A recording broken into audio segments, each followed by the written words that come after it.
Is that marriage? Does it undo what was done? You are so cheap. They are offering you material things instead of a ring.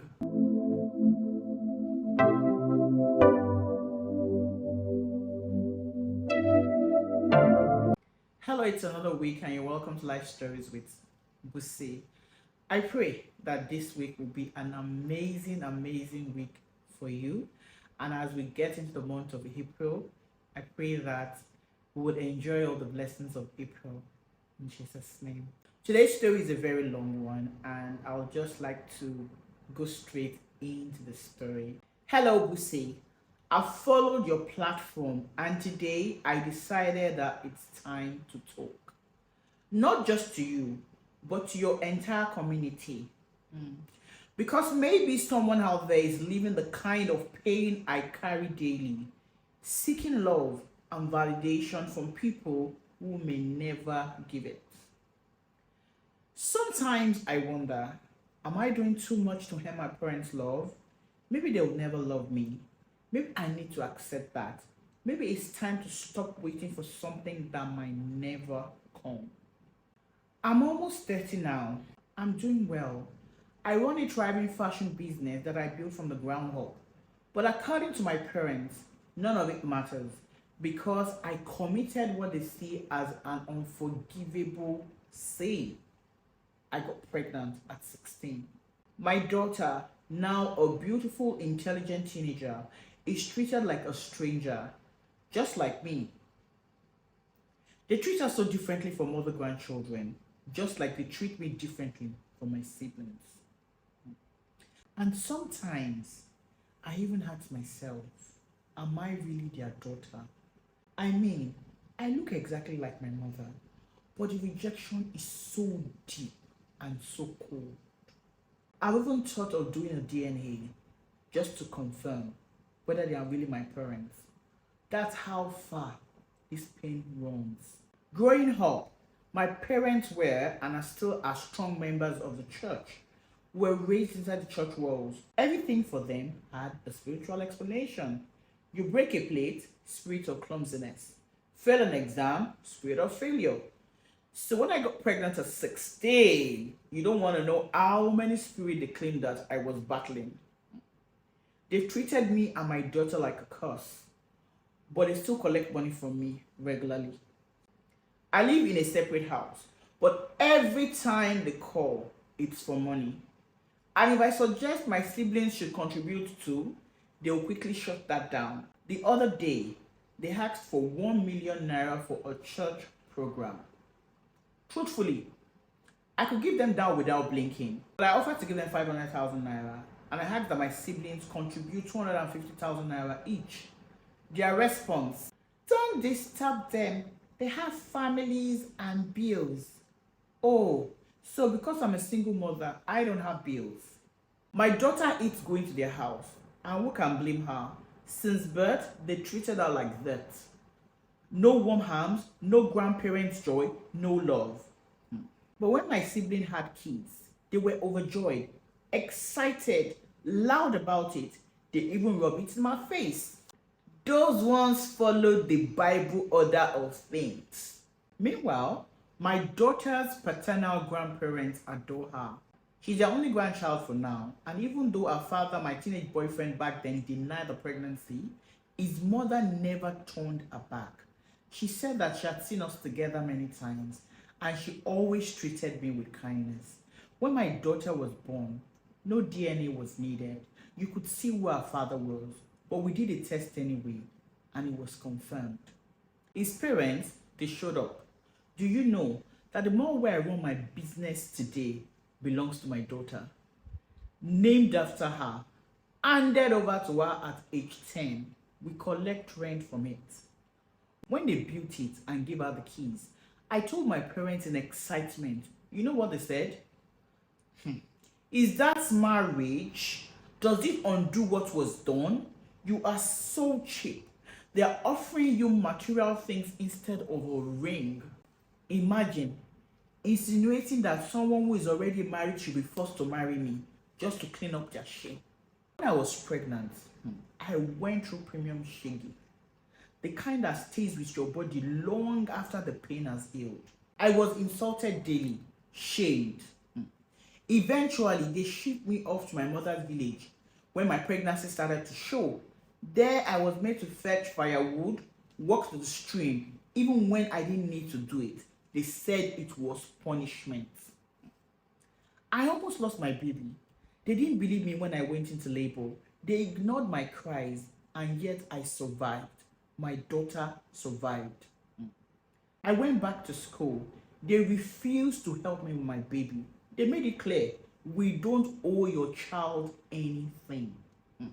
In Yoruba, they will say, "Eni bimo ni o to." So I carried my daughter on my back to lectures. Sometimes I left her with friends just so I could write exams. When there was no help, I brought her with me to class. Even my lecturers knew her. All this while living at home with a mother who had a shop right in front of the house and house helps. But she made it clear, those girls are my staff, not yours. So sometimes I had no choice but to take my baby to her father's parents, who loved having her, though they traveled often. Years has passed. I thought that time would soften their hearts. I thought that they would forgive me. But no. Just recently, my parents were talking about their properties. I started giving them advice, location, ideas and strategies, not because I wanted anything, just trying to help. My father looked me in the eyes and said, "Don't bother. You will never inherit anything from us. Our inheritance is for the children who followed the right path." That stung. Not because I need their properties. I don't. I've invested. I've built my own. If you mention my name and the university that I attended, people know me. Even in school, I was sewing clothes, selling small chop, drinks, doing everything I could do to raise money for my daughter, all on my own. But still, that pain, that rejection, that feeling that I will never be enough for them, no matter what I do, that's what I can't understand. I can't even argue with my siblings. If I do, my parents take their side. They call me vile names and let my siblings get away with anything. They send them abroad, paid for their education. My brother left before I got pregnant. My sister left after secondary school. They've been living good ever since. And me, I send them foodstuff from Nigeria free. But once I visited and my sister said I couldn't stay in her house. I believe my mother told her not to let me in. Now, when I travel, I don't tell them. They only find out through social media. Then they call and say, sis, you came and didn't visit us. I just smile and give an excuse. All I've ever wanted is love, acceptance for me, for my daughter, to hear something soft, something kind. But no, yet they keep asking me for money. And if I complain, I hear things like, "We are your parents. It's our right. We deserve it." And here I am, torn between the Bible that says honor your parents and the reality of being provoked again and again by the same people I'm called to honor. I don't know how much more I can take. Wow. It is sad that for the last 13, almost 14 years, your parents have carried this unforgiveness for 13, 14 years. And they say that they are Christians. What did Jesus do? Jesus came to the world so that we can get forgiveness. And they claim that they are Christians and they cannot forgive this. I don't understand it. I cannot comprehend it. I do not understand it. And sincerely, you have been through a lot. This is a lot. This is a lot. This is like your parents actually disowning you for a mistake that you committed when you were 16, when you were a child. This is like they disowned you. It's just like they see you, you're in their house, or maybe you see them, but they disowned you. That's what it looks like. And it's so bad that they've done it to the extent of telling you things like, you will not inherit anything from them because you did not follow the order of things. Even the woman who was caught in the very act that was brought to Jesus, Jesus forgave the woman. So how can they not forgive something that you did? How many years ago? 14, 13 years ago? They've carried this vendetta to the next generation, to your child, your innocent child who doesn't even know anything about this. And they've shown that child that, oh, you are not loved. And so she showed herself, she picked it up. And it's sad that they would do that. Why would they do that? Yet they come and ask for money. Your parents are wonderful, really wonderful. Anyway, I would like to say a few things. I had to write it down so that I don't forget the things that I want to say. The first thing I wrote down was that your parents' failure to love or validate you does not define your worth. It doesn't. You are doing so well for yourself. And whatever that they are doing, whatever drama that they are putting up, it doesn't define your worth. You are allowed to exist fully and love your child and thrive, whether or not they are there. Yeah, you're a person of worth, and it doesn't really matter what has happened how many years ago. You've turned things around and you're a better person now. You're allowed to do that, fully exist, thrive, and love your child. Your child deserves that. Yeah, that's the first thing. There are two books that I would like you to read, or maybe if you have the audio book, you listen to it. There's one, Adult Children of Emotionally Immature Parents by Lindsay Gibson, and then there's this Set Boundaries, Find Peace by Nedra Glover Tawab, something like that. Next thing I want to say to you is that you have to start setting boundaries. Your parents are emotionally unsafe for you. It doesn't mean that you stop loving them. But what that means is that you have to choose how much access they have to your peace. And you have to start setting and enforcing healthy boundaries. Yeah, you have to start setting and enforcing healthy boundaries. You have to stand your ground.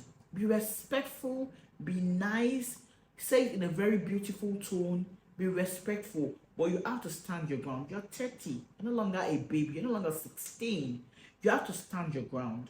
And you say things like, I will not contribute financially unless all my siblings are involved. It's a different matter if they cannot contribute or they don't have the money, but they cannot be making excuses for them. They cannot be saying things like they have bills to pay. You have bills to pay too. You have a child. You have your business that you're running. You have a place where you stay. So they cannot be excusing them out of this financial burden that they want to put on you. No. So you have to stand your ground and enforce these healthy habits. You are giving them power over you. And when you give power of your life to somebody, they begin to do whatever they want to do with it. Now you are 30 years old, you're no longer a baby. You get? So you would need to talk to them, respectfully stand your ground. So you say things like, I will not engage in conversations where I or my daughter are insulted.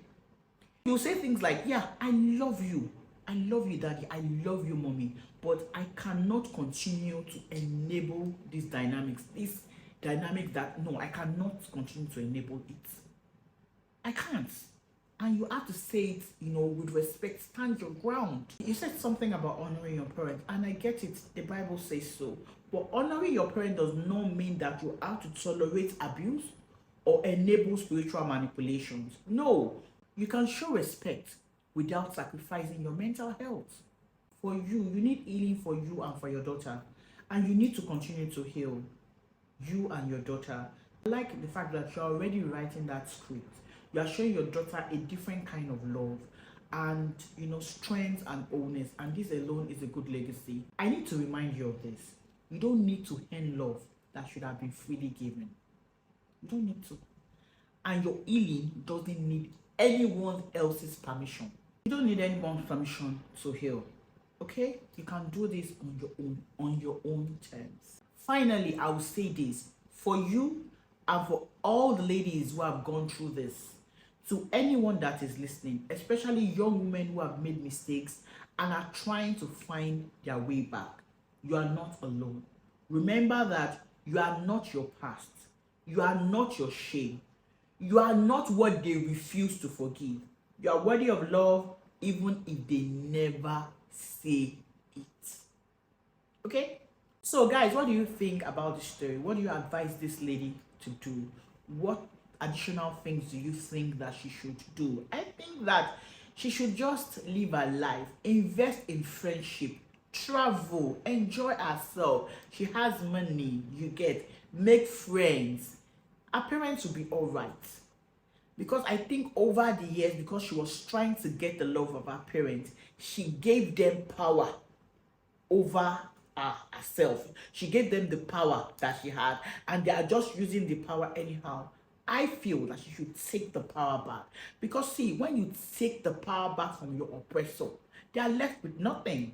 That's what I think. So guys, what do you think? I'll be in the comment section. I'm sure she would like to hear from all of you, you guys that are my community member. Let's meet in the comment section and let us engage and advise her and tell her what we think that she should do. I do not want you to disrespect your parents. Honor them, but you will not do it at the expense of your mental health. That's my own take. Guys, I'll be in the comment section. Let us discuss this fully. So next time when I come your way again, my name remains Busola Kelly David.